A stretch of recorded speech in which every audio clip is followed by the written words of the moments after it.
কিন্তু আমার গরুর চাঁদে উদয় আছে, মা অস্ত্র নাই। আকাশের চাঁদে ক্ষয় আছে, লয় আছে। পূর্ণিমার পরে প্রতিপদ থেকে চাঁদ একটা একটু করে ক্ষয় হয়, আর অমাবস্যার পরে দ্বিতীয়া থেকে চাঁদ একটা একটু করে লয় হয়। কিন্তু আমার গরুর চাঁদে কোনো ক্ষয় নাই, কোনো লয় নাই। আবার ছোট্টবেলায় দাদু ঠাকুমাদের কাছে শুনেছি নাকি আকাশের চাঁদের কলঙ্ক আছে, কিন্তু আমার গরুর চাঁদে কোনো কলঙ্ক নাই।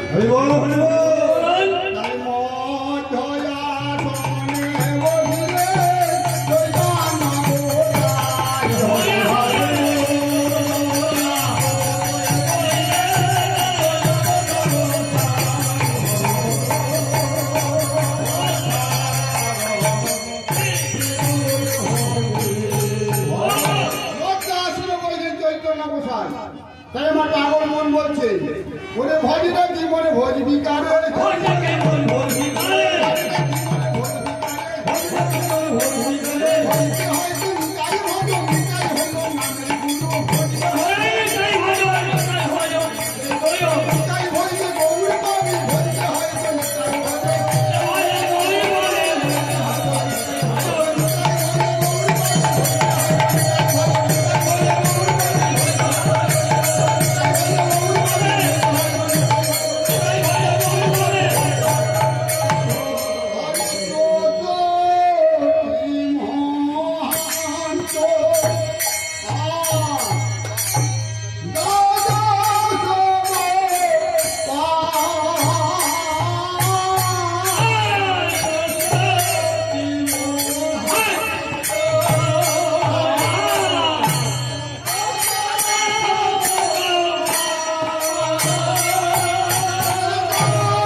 তাই আজকে আমার যেখানে মহাপ্রভুর আগমন, যেখানে আমার নিত্যানন্দের আগমন, অদ্বৈত শিবাজ গদাধর এসেছে, 64 মহান্ত দাদা গোপাল এসেছে, সেখানে আবার কবিরাজ কেন গো? কবিরাজ ঘরে কখন আছে? যখন আর দেখে সারা পাওয়া যায় না তখন কবিরাজ আছে। তাই ভক্তের ঘরে আজ কবিরাজ এসেছে। কেন এসেছে গো? ভক্তের কি হয়েছে? ওই যে জড়াবাজি হয়েছে, জড়াবাজি হয়েছে, জড়াবাজি হয়েছে, জড়াবাজি হয়েছে।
এই মাধবের ভোগ, এই মহাপ্রভুর ভোগ তুলসীর পাতা ছাড়া মানবে না। তুলসী পাতা দিতেই হবে, তুলসী পাতা ছাড়া ভোগ মানবে না। তাই বলছে হে প্রভু, হে প্রভু, আমি মঞ্জরি দিয়েছি,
সোনার পালকে সোনার থালায় অন্ন কেজি দুজনের পূজা রেখেছিল।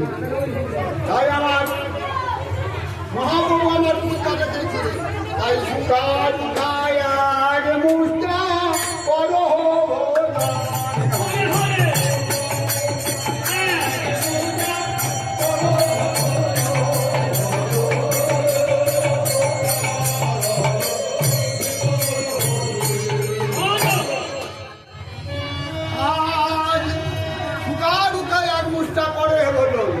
খাইতে খাইতে আমার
রামচন্দ্র ধরতে বলেছিল, খেতে বলে না অভিমানে। অভিমানে না, না, এটা সত্য নয়। এ বাবা রামায়ণে পাওয়া যাবে না, এর জন্য রাম সারা বলি খুঁজতে হবে। রাবণের পুত্র ইন্দ্রজিৎ, এ ছিল রামায়ণের মধ্যে সর্বশ্রেষ্ঠ জীব। তাই এই ইন্দ্রজিৎ যে মেঘের আড়াল থেকে যুদ্ধ করতো, মেঘনার নাম ছিল। তাই একে যে মেঘনাথকে যে পরাস্ত করবে, তাকে 14 বছর অনাহার, 14 বছর অনিদ্রা, 14 বছর কোনো নারীর মতো দর্শন করবে। তাই সঙ্গে সীতা অর্ধাঙ্গিনী গেছিল বনবাসে, যাই নাই মা, গেছিল। তাই সীতায় অর্ধাঙ্গিনী গেছিল। তাই রামের পক্ষে সত্য পালন করা অসম্ভব। তাই লক্ষ্মণ 14 বছর অনাহার, 14 বছর অনিদ্রা, 14 বছর কোনো নারীর মুখ দর্শন করেনি। সীতা মায়ের মধ্যে 8টা মা, তারপর দান করে দিলে মা জন্মী চরণ দেখে বলে দিতে পারত আমার মা জন্মী। সীতা বদন পানি চায় না, যদি সে বদন পানি চাইতো, তার রাবণের মূল সুপ্রাকা যখন তার কাছে বিয়ের প্রস্তাব নিয়ে এলো, এত পরমা সুন্দরী ছিল যে না দেখেই তার না কাঁদতে। যদি দেখতো তাহলে কিন্তু লক্ষ্মণ কাঁদতো না, লক্ষ্মণ কাঁদতে পারত না। কিন্তু লক্ষ্মণ তো নারী বদন দর্শন করবেন না, মাতৃবদন 14 বছর। তাই লক্ষ্মণ রাবণের পুত্র ইন্দ্রজিৎ যে মেঘের আড়াল থেকে যুদ্ধ করতে তাকে বধ করেছে। তাই খাও খাও বলে দিলে সীতায় কানে মুখে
খরিদাই বলে আজ মনে ছাড়িয়া বহু বৈরেন সিনা সর্বপ্রিয় তাম্বুল যোগায় প্রিয় ভক্ত আমি সময় জানি গদাধর